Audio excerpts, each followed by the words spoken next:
اور اس الیکشن تک چودھریوں نے پنجاب میں اپنے آپ کو مزید مضبوط کر لینا ہے اور مسلم لیگ نون کو صفحہ ہستی سے مٹتا ہوا وہ دیکھ رہے ہیں۔ دوسری طرف زرداری صاحب پہلے بھی سندھ تک محدود تھے اور اب بھی سندھ تک محدود ہونے کا انہیں خدشہ ہے، اور ساتھ ہی ساتھ یہ مسئلہ بھی ہے کہ چودھریوں کے پاس پنجاب میں اتنی اکثریت نہیں ہے جتنی کہ پاکستان مسلم لیگ نون کے پاس ہے۔ تو چودھری بھی اس چیز کے بارے میں سوچ رہے ہیں کہ اگر وہ کہیں اسلام آباد کے اقتدار پر بھی قبضہ کرنے کے بعد ساتھ ہی پنجاب کی حکومت بھی اپنے ہاتھوں میں نہ لے لیں، اور ہمارے پاس جو کہ چودھریوں کے پاس تو ابھی فی الحال بھی ان کے پاس اچھی خاصی پوزیشن ہے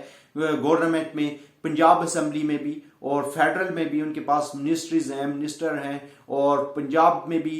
وہ سپیکر ہیں چودھریوں کے، تو اس وجہ سے ان کو بھی خدشات ہیں۔ ناظرین میں آپ کو بتاتا چلوں کہ عدم اعتماد مجھے کامیاب ہوتا ہوا نظر نہیں آ رہا، یہ حکومت اپنی ٹرم پوری کرے گی۔ عدم اعتماد کی ناکامی کی وجہ یہ ہے کہ یہاں بہت سی ڈیفرنٹ پارٹیاں ہیں اور سب کا یکجا ہونا حکومت کے خلاف بہت مشکل ہے، کیونکہ ان میں سے کچھ پارٹیاں حکومت کے ساتھ ابھی بھی کھڑی ہیں، اور پھر ساتھ ہی ساتھ میں آپ کو بتاتا چلوں جب تک جہانگیر ترین گروپ نہیں ٹوٹے گا حکومت کو گرانا مشکل ہے۔ جہانگیر ترین گروپ بھی ٹوٹے اور ساتھ میں ایک اتحادی پارٹی بھی ٹوٹے، تب جا کر کہیں حکومت گرائی جا سکتی ہے یہ، لیکن یہ دونوں کام کرنے اپوزیشن کے لیے بڑے مشکل ہیں۔ اگر اپوزیشن یہ کر سکتی ہوتی تو آج سے پہلے ہی کر چکی ہوتی۔ عمران خان اپنا دورہ روس مکمل کر کے واپس آ چکے ہیں، 2 روزہ دورہ انہوں نے روس کا کیا، وہاں پر کچھ جو ہے بہت اچھا رسپانس ملا عمران خان کو، اور عمران خان کی اور پاکستان کی یہ واضح پالیسی ہے اور یہ واضح ہمارا بیانیہ ہے کہ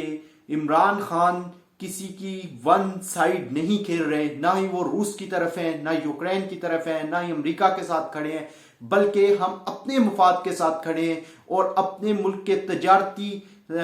جو ہے تعلقات بحال کرنے کے لیے انہوں نے روس کا دورہ کیا، اور روس کے دورے میں پاکستان کے لیے کچھ معاہدے بھی کیے گئے جس میں پاکستان بہتری کی طرف جائے گا، اور روس نے پاکستان کے پرائم منسٹر کو بڑی عزت دی۔ اس میں کوئی شک نہیں کہ عمران خان کی خارجہ پالیسی بہت اچھی ہے، لیکن اس کے ساتھ ساتھ میں آپ کو بتاتا چلوں کہ پاکستان کی خارجہ پالیسی جتنی اچھی ہو، دنیا کے ساتھ آپ کے جتنے اچھے تعلقات ہوں، یہ بہت اچھی بات ہے، لیکن پاکستان کے معاملات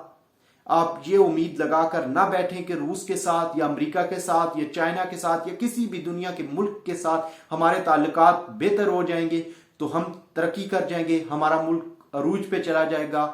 ہمارے ملک کی کوئی پوزیشن بہتر ہو جائے گی، ہم اپنے سارے قرض اتار دیں گے۔ ایسی چیزیں نہیں ہیں ناظرین۔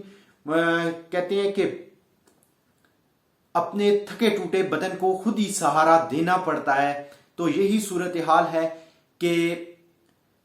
پاکستان کو اپنی معیشت کو بہتر کرنے کے لیے خود اقدامات کرنے ہوں گے، اور ہمارے وزیروں مشیروں اور ہماری قوم کو خود اٹھنا ہوگا، اور ہم نے خود پلاننگ کرنی ہوگی کہ ہم کس طریقے سے اس ملک کو اس صورتحال سے نکالیں گے، ان پرابلم میں سے نکالیں گے، اور کس طریقے سے اسے ان قرضوں کی لت سے نکالیں گے، اور مہنگائی، کرپشن اور اس کے ساتھ ساتھ جو بے روزگاری پاکستان کے بڑے مسائل ہیں، ان میں سے ہم اپنے ملک کو کیسے نکالیں گے اور کیسے بہتری کی طرف لے کر جائیں گے، اس کا لائحہ عمل کوئی باہر کا ملک ہمیں نہیں دے سکتا۔ کسی کی سپورٹ سے ہم یہ چیزیں حاصل نہیں کر سکتے، بلکہ ہم اندر سے اٹھیں گے اور ہمارے اندر وہ جذبہ ہوگا کہ ہم اپنے ملک کو آگے لے کر جائیں گے تو ضرور دنیا ہمارے ساتھ کھڑی ہوگی۔ اس کے علاوہ پاکستان کے چاہے جس بھی ملک کے ساتھ کتنے اچھے تعلقات ہوں، بہتری ہمارے اندر سے آئے گی، اور ہمارے پرائم منسٹر صاحب کو ہماری بہتری کے لیے کچھ کرنا چاہیے، اور اندر بیٹھ کر اپنے ملک کے اندر ایک ایسا